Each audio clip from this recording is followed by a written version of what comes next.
Emma Lebaille, Mes essentiels avec Thomas Dupuis. bonjour Thomas. Salut. Bonjour et ravie d'être, avec toi aujourd'hui pour échanger sur la manière dont tu as traversé, cette, période inédite depuis près d'un an, du point de vue de ta création. Et dans un premier temps, je voulais te demander à quoi ressemblait ta vie d'artiste avant le premier confinement? Comment ça s'organisait au quotidien pour toi? J'ai une double casquette, je suis auteur de bande dessinée, mais je suis, éditeur.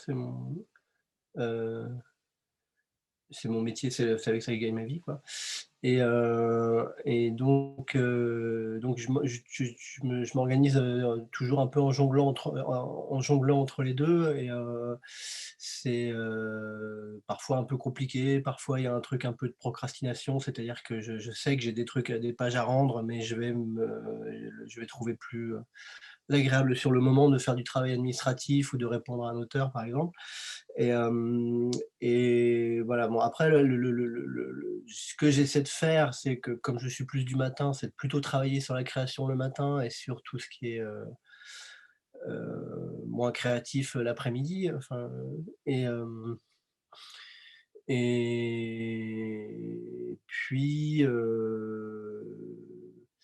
ouais, j'ai tendance à me laisser, ouais, voilà, c'est mon gros truc, c'est que j'ai tendance à me laisser faire un peu par le travail, comment dire? Quand on la création, c'est un peu angoissant, enfin moi j'ai ça, j'ai un peu cette angoisse de m'y mettre, et donc du coup je trouve, plus ou moins consciemment des choses à faire, mais qui sont importantes à faire, mais que je pourrais, repousser, enfin voilà, mettre de côté pour vraiment me caler le truc. Et en fait, finalement, le premier confinement, ça a fait que je me suis rendu compte vraiment physiquement, enfin, j'ai comment dire? J'ai, éprouvé, l'idée d'être obligé de bosser sur de la création. De pas avoir le choix. Et du coup, j'ai trouvé ça super. Enfin, j'étais chez moi, c'était comme une résidence à la maison, et en fait, ce qui était bien avec ce premier confinement, c'est que vraiment tout était coupé, en fait. C'est-à-dire que plus personne bossait, enfin, ou très peu. Et donc du coup, j'avais plus rien, moi, j'avais plus rien. Enfin, j'ai vraiment cette image de robinet, quoi. Tous les robinets étaient éteints, c'est-à-dire que j'avais plus de coups de fil, j'avais plus d'emails. Donc bah, voilà, bah, tu es obligé de t'y mettre, quoi. Et même tout ce qui était administratif, bah, c'était repoussé. On savait tout ce qui était je fais aussi pas mal d'ateliers de formation, enfin pour des publics divers, quoi, et ça, tout ça, c'était repoussé. Donc vraiment, j'avais vraiment que ça à faire. Et là, c'était super. Enfin, c'est vraiment, enfin, comme j'imagine une résidence, c'est-à-dire que tu as que ça à faire, et donc du coup, tu t'y plonges, et puis je sais pas, il faisait beau, enfin. Cette angoisse dont tu parles de t'y Ouais. mettre, là, avec ce premier confinement, tout d'un coup, ça elle disparaît? Ça devient spontané pour toi? Tu dis: «J'ai du temps, donc Ben oui, enfin, oui, c'est je peux ça. me En fait, j'ai consacrer». l'impression que ce premier confinement, on s'est tous préparés. Enfin, je sais pas comment dire, on s'est tous dit: «Bon, va falloir qu'on reste à la maison, va falloir s'occuper». Alors, on a vu passer plein de trucs, de mails, genre, «Bon alors pour les enfants, vous pouvez faire ci, faire ça, il y a tel film, il y a tel film», ou enfin je sais pas quoi. Et donc on était vraiment dans le truc, «Allez, bon, va falloir le faire, hein, bon, allez, on le fait». Et donc ça a duré 2 mois comme ça, et pour moi, c'était très bien. Moi, j'ai terminé un bouquin qui traînait, enfin que j'avais du mal à terminer, voilà, je l'ai terminé, j'ai terminé l'ancrage en tout cas. Donc c'était vraiment pour moi, c'était fini. J'ai fait 15 pages pour une revue, j'ai terminé le brouillon d'un autre livre, enfin voilà, c'était, idéal. Enfin vraiment, j'ai en le boulot de 6 mois en 2 mois, et voilà. Et dès que les vannes se sont rouvertes, dès la mi-juin, ça a été lentement comme ça, puis d'un coup, ouais, j'ai vu que je me suis dit, en fait, je me suis dit pendant le confinement, je me suis dit: «Je vais continuer comme ça, je vais continuer sur ma lancée. Je vais, je vais, pas dire merde, mais je vais dire, ouais, je vais dire aux collègues: «Foutez-moi la paix, je veux plus rien qui rentre, et je reste chez moi, et puis je ferai mon boulot administratif». Voilà, je me consacrerai peut-être 2 jours par semaine, mais voilà. Et puis en fait, ça marche pas.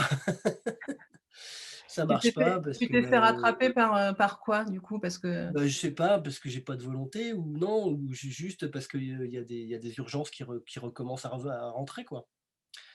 On avait repoussé tous les livres à faire. Donc du coup, effectivement, pendant le confinement, j'ai pas eu de ça à faire. J'ai lu des manuscrits, des choses comme ça, mais j'ai pas eu de coup de bourre de fin de livre.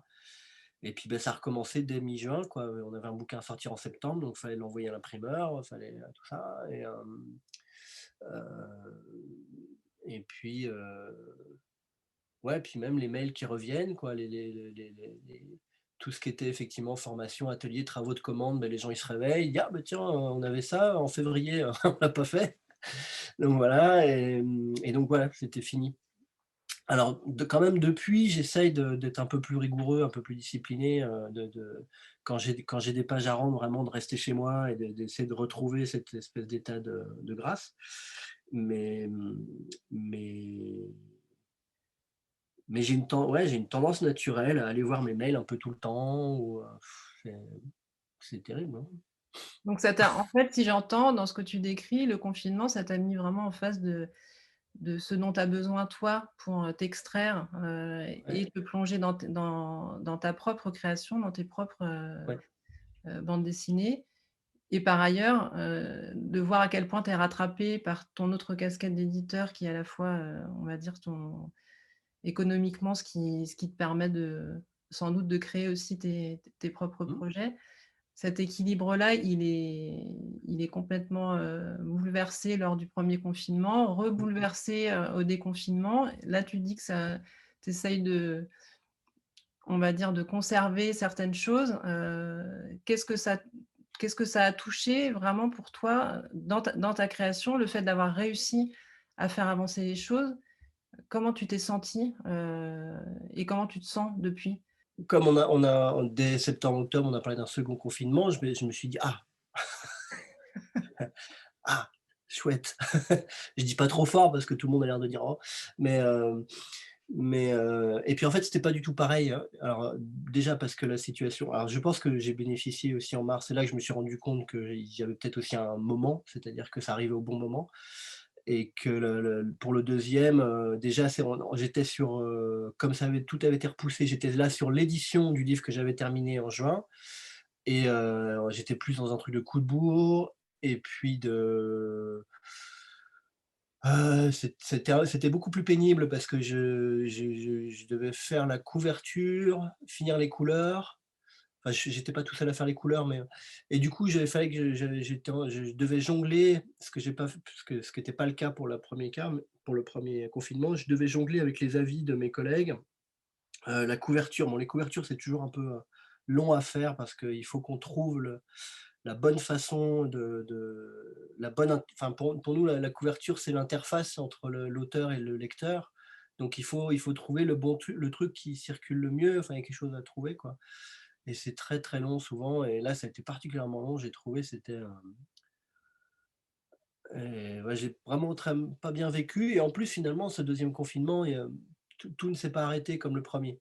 Dans le premier c'était vraiment, même au niveau du son, on le sentait, enfin il y avait un truc, il y avait plus le même son dehors et là, j'ai pas eu l'impression qu'il y ait grand chose qui change en fait.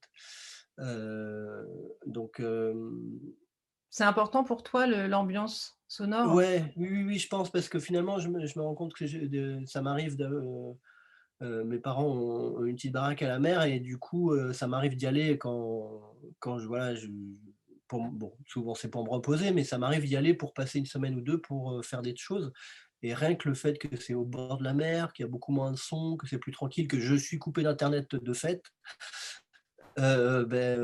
finalement bizarrement, c'est presque comme si dès que je suis sur la route, j'ai le cerveau qui recommence à fonctionner, sans le stress de tout ce que j'ai à faire, quoi. Et heu et finalement, j'ai l'impression, c'est l'impression que j'ai eue d'ailleurs au 1er confinement, c'était l'impression d'aller à mon rythme, d'aller plus lentement, mais finalement de faire la même chose. C'est ça qui est terrible. Tu veux dire en De termes de de en Mais termes même des fois d'aller plus vite, quoi, tu vois? d'accord, Enfin, en termes de rapidité, enfin d'efficacité? mmh.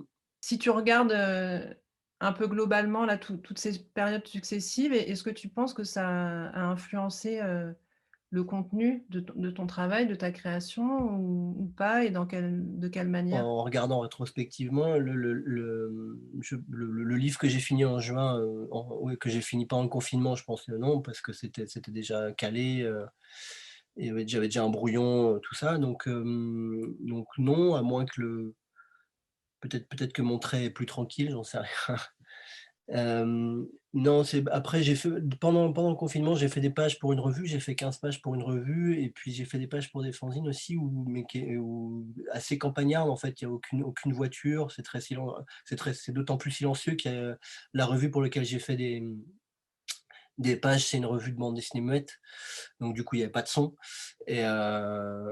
et donc bon, ça s'est trouvé comme ça, mais oui, sans doute, il y a un truc, c'est pas j'ai fait des choses pas du tout urbaines, pas du tout enfin, un peu détachées de ma réalité, donc sans doute ça a une influence. Sur le deuxième,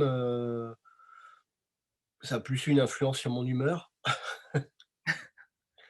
parce que je pétais un peu les plombs à la fin, il y avait peut-être un truc aussi je sais pas comment dire, quand on bosse dans le même bureau, il y a un truc un peu plus sympa de prendre le café, de discuter, enfin, la discussion est plus facile. Quand on reçoit que des trucs par mail ou par visio, il y a un truc un peu lapidaire qui est un peu, je sais pas, qui est plus vexant, enfin, que je prends plus mal ou en tout cas j'étais voilà, il y a ce truc que j'étais fatigué et du coup c'était pas très agréable, quoi. Et tu avais pas ce Mmh. temps vraiment, dédié? Parce que c'était pas réellement un confinement, la on va dire que les choses se Non, faisaient. bah, ouais, enfin, moi j'ai pas du tout senti, enfin, comme je disais tout à l'heure, ce truc des vannes, ouvertes ou fermées, il y avait rien qui était fermé, en fait, donc du coup, j'avais pas, après oui, c'était peut-être le confinement de mars est arrivé très bien, arrivé au bon moment parce que, voilà, il fallait que je finisse des choses et que ça m'a permis de mettre de côté vraiment, tout, y compris les ateliers que je fais d'habitude ou des choses comme ça. Et par rapport au lien dont tu parles, à la relation aux autres, donc tu travailles avec, plusieurs autres, collaborateurs En que fait, tu j'ai as un collaborateur principal dans le même bureau et après on est un peu éclatés quand même, hein. On n'est pas, donc de toute façon, c'est toujours un peu, par visio ou par mail, heu, mais là encore plus, quoi. qu'est-ce qui a été le plus difficile pour toi dans cette succession de différentes étapes du point de vue de ton travail de créateur? Donc pour le premier confinement, j'ai plutôt l'impression que ça m'a facilité la tâche. Ça m'a permis de prendre les choses avec beaucoup plus de sérénité et alors que dans le 2e, ouais, j'ai senti du stress un peu tout le temps, mais c'est bon, il y a je est-ce que c'est lié au confinement ou est-ce que c'est lié aux circonstances de travail? J'aurais un peu du mal à le dire, Comment ça a modifié les choses pour toi dans l'agenda sur l'année entière? Tu dis que tu as pu finir un livre qui était en cours. Des choses ont été Mmh. annulées. Qu'est-ce qui a été annulé? Qu'est-ce que ça a modifié pour toi, Alors ouais, au alors quotidien? nous, surtout, c'est moi, ce qu'à partir de mars, en général, en fait, on a bon, c'est vrai qu'on a j'ai non seulement je suis auteur-éditeur, mais aussi je fais, je suis j'ai ce truc de faire des ateliers, des formations en bande dessinée et plus largement tout ce qui est images et texte. On fait des ateliers, flipbook, on fait des ateliers roman photo, je donne des cours à Sciences Po de bande dessinée, par exemple et ça, tout ça a été coupé d'un coup. Tout ça, coupé. Alors soit il y a certaines structures qui disaient: «Bon, bah, voilà, on s'est engagé, sur sur ce budget, donc on vous paye tout, tant pis si vous finissez pas». D'autres qui disaient: «Ben, on repousse». D'autres qui disaient: «On coupe et puis sans voilà, c'est tout, ça on vous serez payé juste ce que vous avez fait». Bon voilà, il y avait plein de bon, c'est comme ça. Hem et pourquoi je disais ça? Par rapport à ce que ça a pu modifier pour toi dans Oui, l'agenda? voilà et donc du coup, ça, c'était ce que, l en fait, c'est pile poil la période avril-mai où il y a plein de choses qui se terminent. C'est-à-dire, il y a beaucoup d'ateliers qui bon, on n'a pas que des ateliers annuels, mais on en a quand même quelques-uns et donc c'est le moment où tout doit se terminer, où on doit publier les travaux des élèves ou les exposer, des choses comme ça. Donc toute cette partie-là qui est très chronophage et qui souvent, nous bouffe le mois de mai et le mois de juin, disparu. Donc heu, donc ça, c'était bien. Et même juin en dehors de ça est souvent un mois un petit peu, stressant parce que, c'est la fin de l'année et du coup, il y a plein de trucs à boucler. Souvent, nous, le bilan, comptable est pas terminé, donc on doit le terminer avant les vacances, enfin voilà et tout ça, bon cette année, on l'a terminé en octobre. C'est pas très bon, c'est pas très légal, mais bon, voilà et Qu'est-ce que ça change dans ton organisation? Dans la on va dire, l'anticipation, j'imagine. On sort un bouquin, il y a tout un ouais, alors processus ça, qui c'est sûr que précède. c'est, Comment tu as vécu ouais. tout ça? Mmh.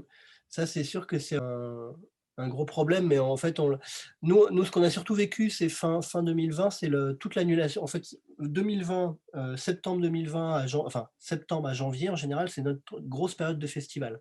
C'est-à-dire qu'on a un festival ou 2 par mois et ça se finit par Angoulême fin janvier et après on en a pas on n'a pas de festival régulier, en tout cas. Ça arrive qu'on se dise: «Tiens, on pourrait faire celui-là». Mais les gros festivals qu'on fait habituellement, tous les ans, ils sont dans cette période-là et tout a été annulé.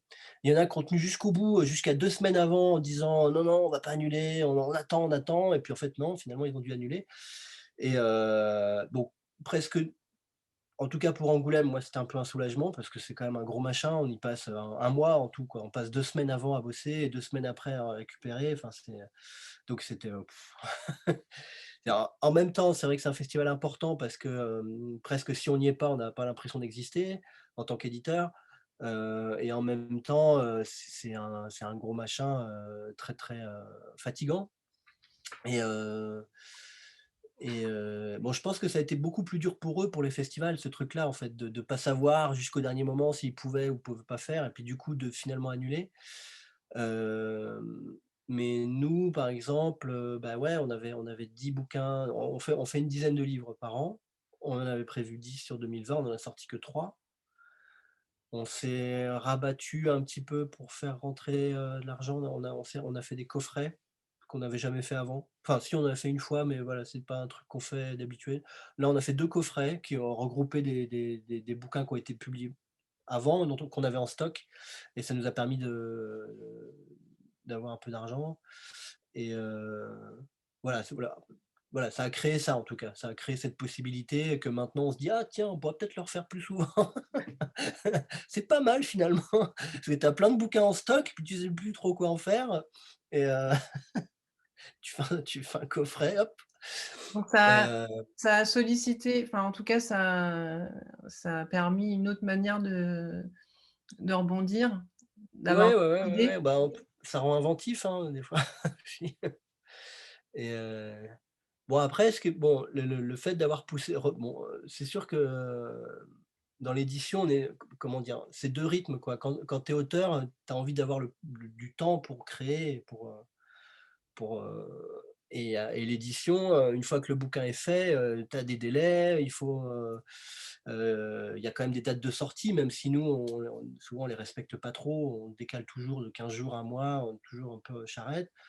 Hem et puis, bah, il y a le ouais, il y a le diffuseur qui t'attend derrière avec tout, il faut que tu livres, vachement à l'avance la communication, tout ce qu'il faut pour que les libraires, ils sachent comment parler du livre, enfin comment le recevoir aussi, tout ça, et donc c'est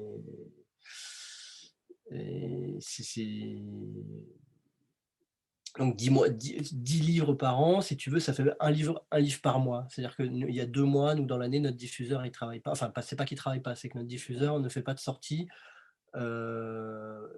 durant un mois d'été, c'est soit juillet, soit août, ça dépend des années, je sais pas pourquoi, et décembre.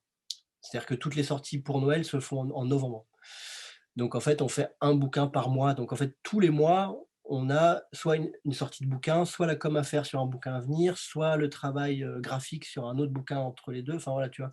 On est tout le temps papa-maman comme ça. Et donc là, c'est un peu, ouais, ce que je disais toujours sur le 1er confinement, c'est que du coup, ça a été un petit peu plus reposant, quoi. Et mais là, on est reparti. Bon, c'est pareil, on est reparti, mais on sait pas trop où on va. Là, on recommence. On a le bouquin qu'on devait faire en novembre, là, il vient de sortir. On vient d'en sortir un autre. Enfin, il est pas encore en librairie, mais il va sortir. Et puis on a un autre derrière. Donc ouais, on est reparti au Vous rythme avez réussi un par mois. à retomber sur vos plus ou moins sur vos pieds, en tout cas Ouais, oui, oui, à oui. refaire votre ouais. Et puis là, peut-être du coup, on a pris de l'avance, quoi. On a pris de l'avance parce que tu vois, le livre qui doit sortir là dans un mois, on l'a déjà en stock. Enfin, tu vois, alors que d'habitude, on est toujours ric-rac, tu vois? Donc du coup, J'espère qu'on va dans ce pouvoir. que j'entends, il y a pas mal de positifs, à avoir traversé tout ça, à avoir été plus Mmh, inventif, à avoir pu trouver mmh. du temps pour toi, pour tes propres créations. Est-ce qu'il y a malgré tout quelque chose qui te manque, du monde d'avant? Moi, c'est plus, annexe au travail presque. C'est plus, le d'aller au cinéma, parce que, avec Odile, on va quand même pas mal au cinéma, et puis les sorties dans les bars ou juste voir les copains le soir ou tu vois? Ça, c'est quand même un truc, je pensais, tu vois, je sais pas, j'ai peut-être un côté un peu individualiste, mais je pensais pas que ça me manquerait autant de pas voir les gens, tu vois? Heu, heu Et là, à chaque fois que je croise un copain dans la journée ou une copine, on parle pendant 1 heure, tu vois? Alors que d'habitude, ça va plus vite, mais je sais pas, il y a un truc, ça en tout cas, ça c'est sûr que bon, c'est une opinion très répandue, mais c'est sûr que le contact humain manque beaucoup, quoi. Ouais. Le contact humain et puis un accès à la culture, autre que par les écrans, quoi, tu vois? Les concerts, les cinémas, ou rien qu'aller, par exemple, nous, on mange dans un resto associatif à midi, bah, maintenant, on est obligé on n'y va plus. Enfin, on peut pas, ils sont fermés, quoi. Donc des choses comme ça. Et par rapport à ce que tu décrivais sur la saison des festivals, qu'est-ce que ça qu'est-ce que tu perds en fait, est-ce que tu perds quelque chose à ne pas avoir vécu ces moments-là et quoi? Pareil, le contact humain. C'est-à-dire que les festivals, c'est quand même un effort, tu vois? Tu bosses le week-end, souvent c'est vendredi, samedi, dimanche. Angoulême, c'est mercredi, jeudi, vendredi, samedi, dimanche. Donc c'est très gourmand en temps, c'est très fatigant parce que tu es tout le temps, même si tu es assis derrière ton stand à discuter avec des gens, c'est, tu rentres le soir, tu es rincé, quoi. C'est vraiment crevant. Et donc vraiment, si on le fait, c'est pour rencontrer les lecteurs, quoi. Alors Angoulême, il y a une autre dimension parce qu'il y a aussi des éditeurs étrangers, il y a le truc de vendre des droits à l'international ou de parfois d'en acheter. Il y a le fait de voir aussi les autres éditeurs, qui sont souvent des amis et puis, et qui, et avec qui on partage des choses, quoi. Rien que déjà la réunion de notre syndicat, elle se fait à Angoulême, heu, le et puis plein de choses du boulot, quoi, Et du et coup ça a pas existé, bah, tous ces non, moments-là? Non. non, non. Alors en plus là, tu vois, je sors le bouquin que j'ai fini en juin, il sort là et puis en fait, c'est parce que le 2e temps quand le temps que enfin, quand le bouquin sort, c'est bien aussi quand tu peux faire des dédicaces en librairie ou en festival, enfin, surtout, rencontrer le public un peu, enfin, tu vois? Enfin, je sais pas, c'est quand même un moment, agréable, quoi. Et là du Donc coup, bah, comment non. ça se passe? Tu Bah, vas j'ai sortir offert toute mes seule? 10-15 exemplaires d'auteurs, à des copains et qui m'ont fait des retours, quoi, c'est déjà bien. Et puis, bah, je sais pas, on va voir, on verra ce qui se passe. Tu vas pas pouvoir l'accompagner pour sa Bah, sortie?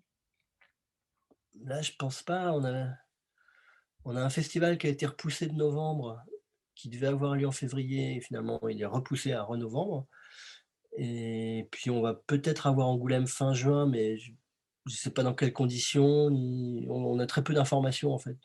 Tout le monde dit: «Ah, il y a Angoulême, c'est bon, fin juin», mais en fait, nous on n'a aucune nouvelle, on sait même pas si enfin, au niveau des stands, tu vois, la location des stands, d'habitude on est averti pas mal à l'avance. Là, on n'a rien, donc je sais pas.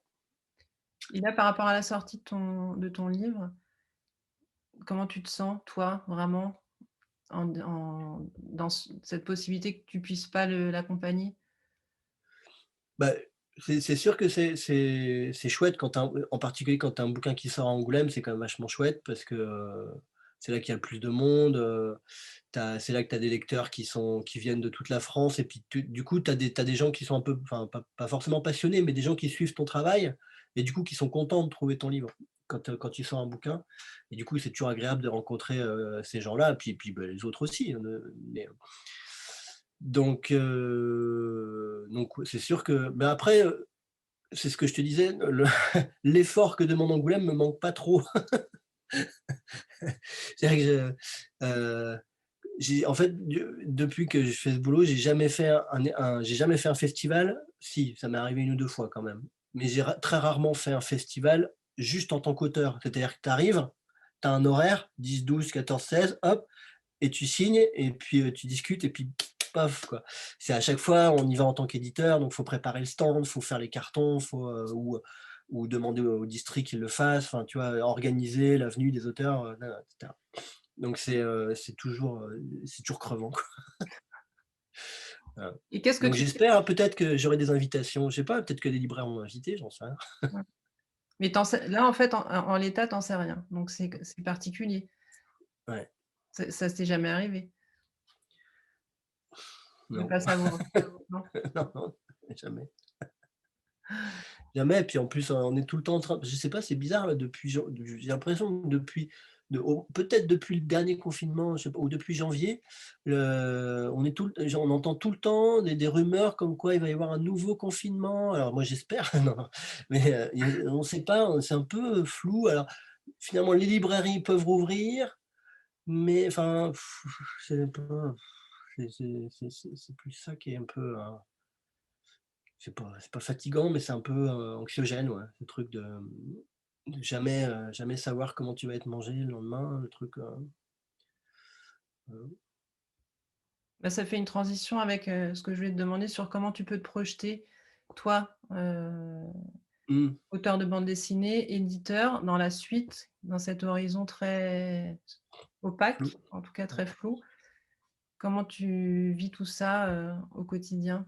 Au quotidien, nous, on continue un peu comme avant, si tu veux. C'est-à-dire qu'on continue à bosser sur les bouquins qu'on a à faire avec les auteurs, tout ça. En tant qu'auteur, moi, j'ai toujours des projets. Là, je bosse sur un truc plus de commande, mais qui me plaît bien.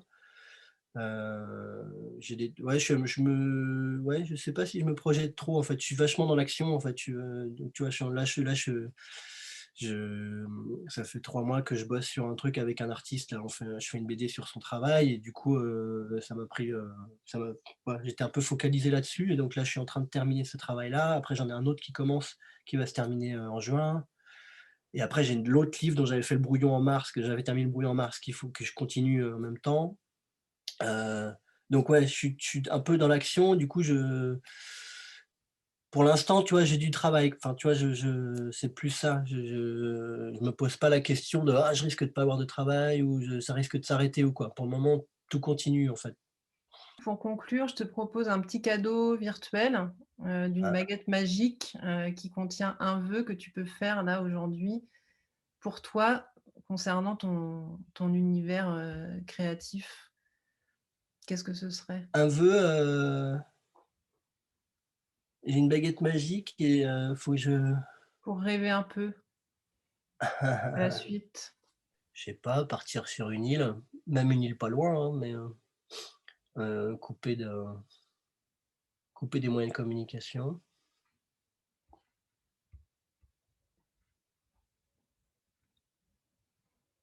Ce serait un autoconfinement pour pouvoir pour pouvoir Alors recommencer à moi je travailler? veux bien m'auto-confiner, mais bon après Poitiers c'est sympa, hein, moi j'aime bien la maison où on est, mais un autoconfinement, mais un lieu un petit peu sympa, tu vois? Avec du soleil, des palmiers, je sais pas. Ah c'est pas mal ça, hein. Mais et puis surtout, ouais couper, qu'il y ait plus d'internet, plus de téléphone là, c'est fini ça. On revient au tam tam ou je sais pas, tu vois? j'allais dire aux écrans de fumée, non, pas aux écrans de fumée, aux signaux de fumée, voilà. Bah, merci Thomas et pour finir de conclure, je te propose de me décrire l'image que tu garderais, toi, comme la plus symboliquement forte, depuis 1 an dans ce que tu as retenu, de tout ce qu'on a traversé les uns et les autres. Hem, alors j'ai une image qui me trotte dans la tête depuis le premier confinement. En fait, c'est un truc que j'ai volé, enfin pas volé, mais, c'est en fait, moi j'ai pas Facebook, j'ai pas de compte Facebook. Mais, Odile, ma compagne, elle en a un et une fois, elle m'a montré un petit film, c'était en Italie. Ça se passait en Italie et c'était, je crois que les Italiens ont été confinés avant nous, ou en tout cas, j'ai comme cette idée que l'épidémie est un peu arrivée par eux, enfin, ils ont été confinés d'abord et il y avait une image d'une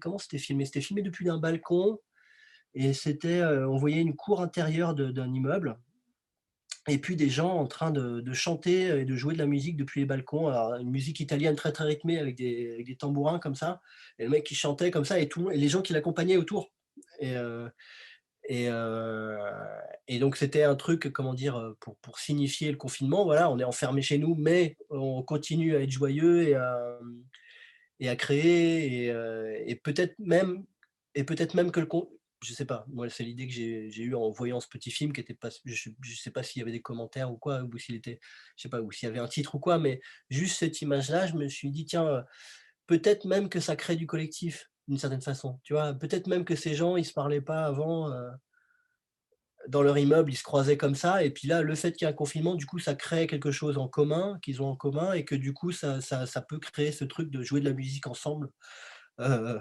chacun dans son appartement autour de la cour intérieure, tu vois? C'est presque l'inverse de ce qu'il y avait, de ce qu'il y a eu, pendant un temps où enfin, ce qu'il y a eu pendant un temps, ce qu'il y avait dans un temps ancien où il y a des gens qui passaient dans la rue pour chanter, en bas des immeubles, tu vois?